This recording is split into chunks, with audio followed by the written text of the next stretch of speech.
Hi, my name is Leanne, and through this meditation practice, I've been able to reflect on the topic of me who is wary of others.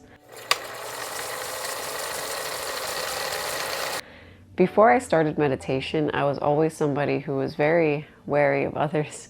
I was always suspicious of people's intentions. I had a hard time trusting.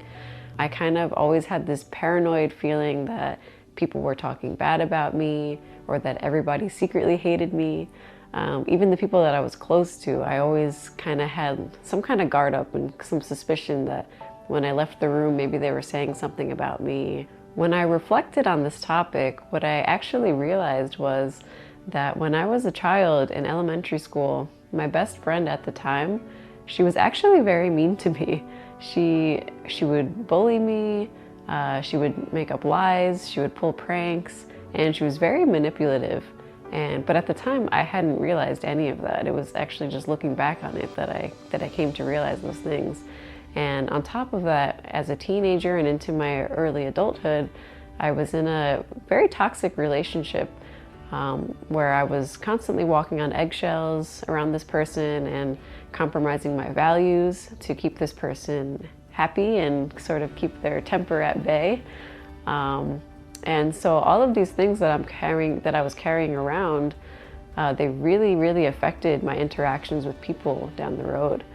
And it really, really shaped how I saw people as well. I was very deeply mistrusting of the people I was closest to because of this. But as I reflected on this topic, I realized, oh, that's where those things came from.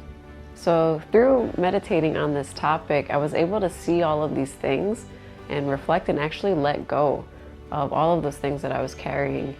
And what happened is that I was able to finally be more present with the people in my life. I'm able to be more humble in my interactions with others.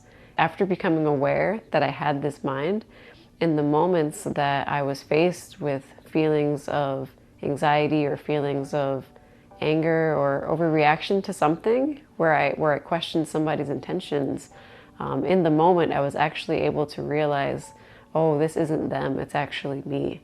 And I could apply the meditation right then and there. And it became like a really grateful opportunity to catch myself in that pattern and eliminate it. So I can actually see people as they are instead of kind of projecting this filter of my past over them and treating them unfairly because of that, which is actually much more peaceful. And so I'm really grateful for this method of meditation to help me to see that and be free from that.